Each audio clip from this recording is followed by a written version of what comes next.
mga anticoagulant. So we're going to talk about their characteristic and their roles in the coagulation system. So let us start with the introduction. Ano ba yung mga anticoagulant? So by the way, these are just some of the examples. So by the way, hindi ko na i-consider yung mga attendance na nasa chat box. Okay, mamaya po natin pag-uusapan yan. So kung nandito kayo ng on time, 9 o'clock, kanina pa kayo na-record sa attendance. Okay? So wag na po na mag-chat.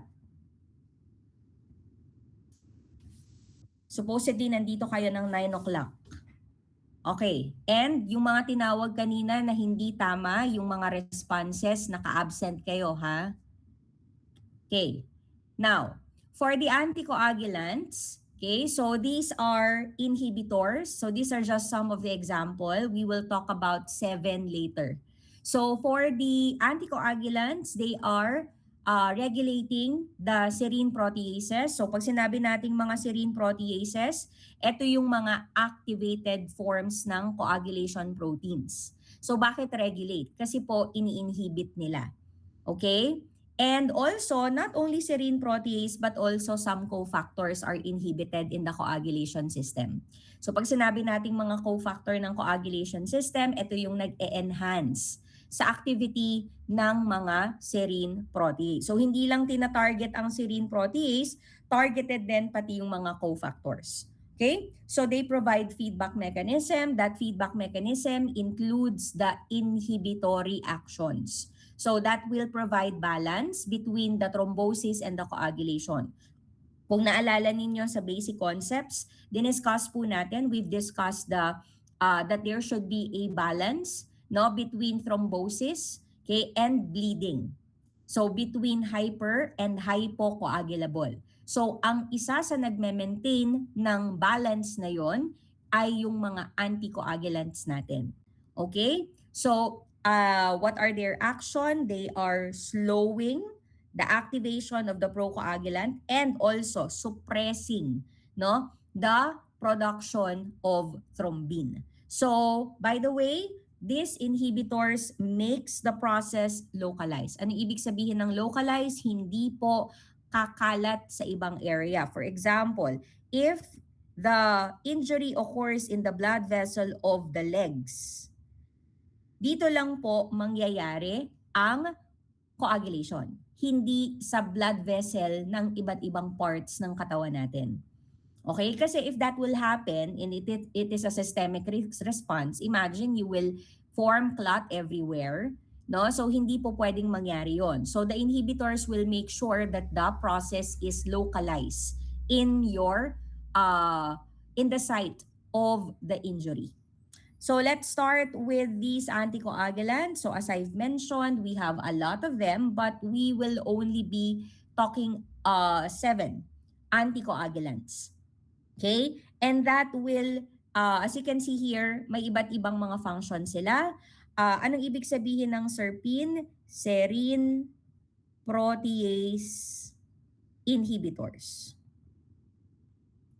Okay? Ibig sabihin ng tina-target po nila ay mga activated na serine protease. So meron ding mga anticoagulant na serine protease. Ang ibig sabihin po nun, this is your zymogen, na-activate po siya into an activated protein C, which will now be the serine protease. Meron ding ilan sa kanila na nagsiserve as cofactor, like your protein S. We will discuss it later because your protein S is a cofactor of your TFPI, okay, and cofactor as well of your activated protein C. Okay? And let us discuss them one by one. So let's start with the tissue factor pathway inhibitor. So guys, bago nyo maintindihan ang regulatory mechanism, kailangan ninyo ng strong foundation ng coagulation system. So pag hindi nyo pa memorize ang coagulation system, hindi pa natin siya naaral, it will be hard for you to understand where these are working. Saan sila nag-act, no? So let's start with the tissue factor inhibitor. So it is a serine protease inhibitor. Therefore, it is also a serpin. Okay? And this is synthesized primarily in your endothelial cells, also expressed in the platelet. So it has two domains. We call them the Kunitz-1 domain and the Kunitz-2 domain. Yung 1 natin ay nagbabind sa 7A tissue factor complex, and yung isang domain, the 2, that is binding to your factor 10. So syempre, pag nag-bind siya, nag-i-inhibit na rin siya. Naintindihan? So two-step process ito. So first, kailangan niya munang hintayin na ma-activate ang factor 10. I repeat, kailangan the factor 10 should be activated first before this act. Okay, hindi po siya kailangan i-activate pa ha. They are already available in our plasma. Do you understand? So ibig pong sabihin, para mag-act siya, para mag-engage siya, kailangan muna ng factor 10. So pag may factor 10 na, magbubuo yung complex na factor 10A TFPI complex. Pag meron na tayo niyan, magbabind na siya ngayon sa second complex, which is your TF7A complex. So, anong part ng pathway ito? Extrinsic pathway. Malinaw po. So, pag meron ng TFPI 10A complex, it is now ready to bind with another complex, which is your tissue factor 7A complex. And all together, pag bind na sila, they will form a quaternary complex, which is your TFPI 10A tissue factor 7A complex, which is a quaternary complex. Ano ang ini-inactivate nila? Further inactivating 10 and 11. Prevents activation of factor 10 and 9. So para mangyari to, kailangan muna natin ng factor 10A. Once na nangyari na yan, tsaka pa lang siya magfo-form ng quaternary complex, tsaka pa lang niya mai-inhibit ang activation ng more factor 10 and ng 9. Understood? Okay? Next, let's proceed to your protein C. So if you remember, na-discuss na natin, na-introduce ko na sa inyo si protein C nung nakaraan. So it will inactivate factor 5 and factor 8. Remember? So mayroon siyang kailangan na dalawang cofactors. Ano po ba yon? Okay. So kakailanganin niya si thrombomodulin and the EPCR. Okay. Unahin muna natin si thrombomodulin. Naalala niyo po ba to?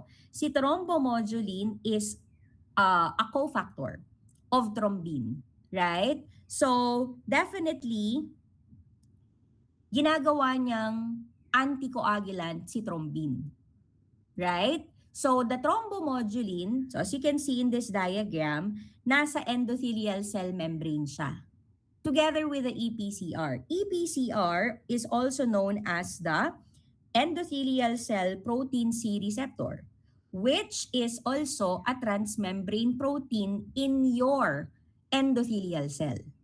So, anong nangyayari pag may EPCR? So, di ba si thrombomodulin cofactor na?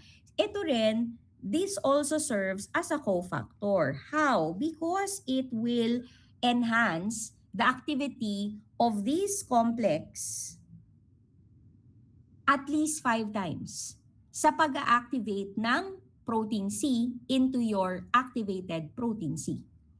Malinaw? So kung makikita nyo dito sa illustration, ito yung endothelial cell, merong thrombomodulin, may EPCR, ito 5 times at least sa activation ng PC to APC. So of course, nandyan ang thrombin, right? So together with the thrombomodulin complex, we use the EPCR to augment the process at least 5 times in converting your protein C to APC. Now, meron pa pong isa. Ito po ay cofactor naman ng APC. Okay? Si protein S, wherein it will augment the inactivation of activated 5A to 5, 8A to 8. 40% lang yan ng protein S kasi yung 60% ng protein S nakakabit sa complement, which is the C4BBP, which do not participate in the coagulation. Ibig sabihin, 40% lang ng protein S ang nagpa-participate sa coagulation process. Malinaw po ba? As the cofactor of your activated protein C. Clear? Okay. Next. So let's move on to your protein S. So katulad ng diniscuss natin kanina, cofactor siya ng APC. Okay? And also, cofactor din actually siya ng TFPI. Okay? Paano? Sa APC, di ba, yung 40% na free, siya yung nagiging cofactor ng APC in inactivating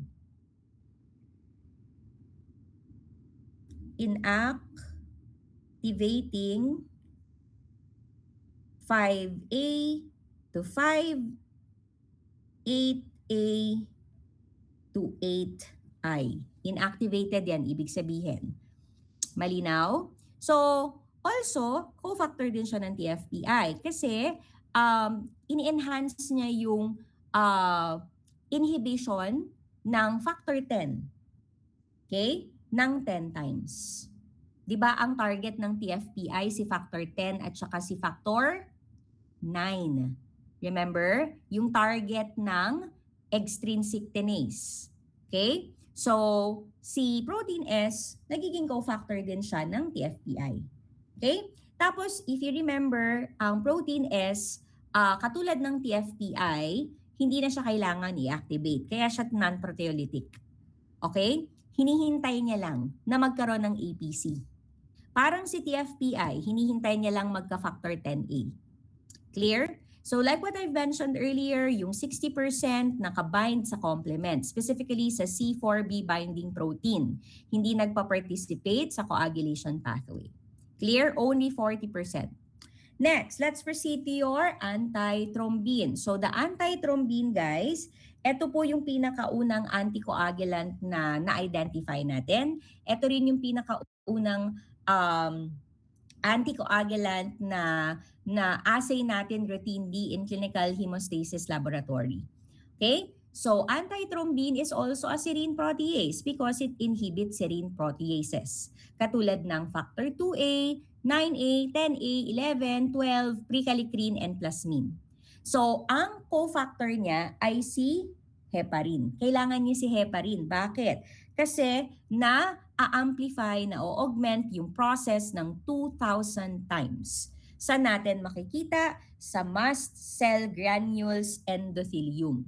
And they may also be available as a heparan sulfate. Heparin or heparan sulfate. So ano pong nangyayari? Si heparin, okay, it makes your antithrombin molecule change its structure so that it can bind with a coagulation factor. So binabago niya yung structure ng antithrombin, si heparin, binabago niya yung structure ng antithrombin so that the antithrombin can bind with these coagulation factors so that it can inhibit, it can inactivate these coagulation factors. And the longer the heparin, the better. Ibig sabihin, mas mahaba yung length ng heparin chain, mas magiging maganda yung action ng antithrombin. And by the way, yung TAT complex na tinatawag, which is the thrombin-antithrombin complex. Kapag meron na tayo niyan na nakita sa plasma, it only means na nakapag-generate na tayo talaga ng thrombin. It only means that the process of the coagulation already occurred. Di ba naalala ninyo sa coagulation system, ano yung primary goal natin? To generate thrombin. Naalala yon? Tapos, pag meron ka ng thrombin, mako-convert mo na si fibrinogen to fibrin. Right? So, pag meron ka ng nakitang TAT complex, ibig sabihin may nagre-regulate na kay thrombin. Right? Ibig sabihin, nangyari na yung coagulation process. Nangyari na ang secondary hemostasis. So that is an indicator of thrombin generation. Okay, number 5, heparin cofactor 2 inhibit also your thrombin. Nagre-require din siya ng heparin, katulad ng antithrombin. Pero ang target lang nito, thrombin lang. Clear? Ito rin yung kanyang cofactor. Next, let's move on to your protein C inhibitor. So protein C inhibitor is also a heparin binding serpin. Anong ibig sabihin nun? Okay, kakailanganin niya rin po ng heparin. Okay? Para maging serine protease inhibitor. Pag sinabi nating serpin, serine protease inhibitor. Ano-ano yung mga ini-inhibit niya? Si APC, si thrombin, 10, 11, and urokinase. So actually, ang protein C can be an anticoagulant, can be a procoagulant, or can be a fibrinolytic inhibitor. How? Anticoagulant siya kasi nagbabind siya kay thrombin.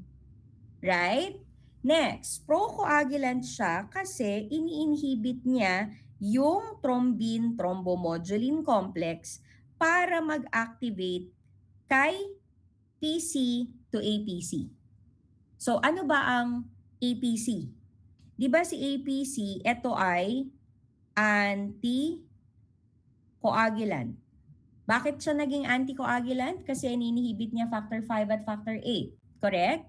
So kung may nag-inhibit sa anticoagulant, anong mangyayari? Eh di magiging procoagulant na siya. Malinaw po ba? So negative plus negative, di ba? Nagiging positive. Kasi bakit niya na-inhibit si APC? Kasi nga ang ini-inhibit niya, di ba, si protein. Si thrombin. Right? So kung walang thrombin, walang a-actionan si thrombomodulin. So kung wala kang thrombin at thrombomodulin complex, wala ka ring APC. And not only that, ini-inhibit niya rin pati directly si APC, di ba? O di naging procoagulant na siya kasi in-inhibit niya na yung anticoagulant. Ma'am, bakit naman siya naging fibrinolytic inhibitor? Kasi ang urokinase ay part ng fibrinolysis. Okay? So, ang urokinase nagko-convert ng plasminogen to plasmin. So, anong mangyayari? Kapag hindi na-convert si fibrinogen to si plasminogen to plasmin, walang mangyayaring fibrinolysis. Kaya rin, fibrinolytic inhibitor siya. Protein C inhibitor. Malinaw? Okay, and finally, we have the ZPI. So ZPI is also a serpin. So pag sinabi ulit nating serpin, serine protease inhibitor. Ano ang ZPI? Protein Z-dependent protease inhibitor. Okay, protein Z-dependent protease inhibitor. Nasa table po yung kanyang full name. Okay? Yung nasa slide number 4 natin. Anyway, so pwede siyang mag-inactivate, okay, ng dalawang factors. Yung una, factor 10. The other one is factor 11. Okay, now, magkaiba ang cofactor na kailangan niya. Kapag factor 10 ang gusto niyang i-inhibit, ang cofactor niya ay si protein Z. Clear? Kung factor 10, ang cofactor dapat ni ZPI ay si protein Z. Klaro po ba? Pero si protein Z ay vitamin K dependent. Anong ibig sabihin? It makes it negative charge, 'di ba? So anong mangyayari kay protein Z? Meron siyang kailangang calcium at phospholipid. Bago niya ma-inactivate si factor 10A. Klaro po ba? Gaano kabilis? At least 2,000 times. Clear? Malinaw po ba yon? Ma'am, si protein Z po ba? Kailangan pa po bang i-activate? Hindi na. It's already available in your plasma, and once the ZPI is available, it can be the cofactor already of your ZPI. Clear po ba yon? Ulitin natin, si ZPI magbabind kay protein Z. Si protein Z, dahil siya ay vitamin K dependent, para mangyari ang process, kakailanganin ng calcium at phospholipid. So ZPI, protein Z, calcium, phospholipid bago ma-inhibit si factor 10A. On the other hand, si ZPI naman, kakailanganin niya naman yung isang cofactor, si heparin, para ma-inactivate niya naman si factor 11. Si heparin, hindi niya na kailangan ng calcium, phospholipid. Bakit? Hindi naman siya vitamin K dependent. So, that will be 2 times amplified kapag may heparin. Klaro po? So, anong target ng ZPI? 10 and 11. So, 10 via the protein Z, 11 via the heparin. Okay? So, yun lang naman po ang additional na topic natin for today. Meron po bang question or clarification about the topic?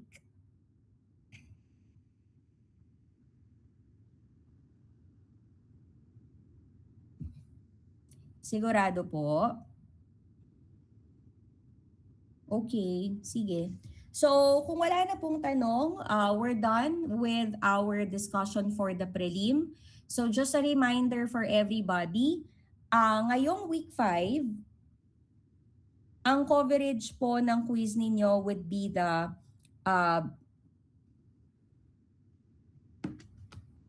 tama ba? Tama. Basic concepts of hemostasis.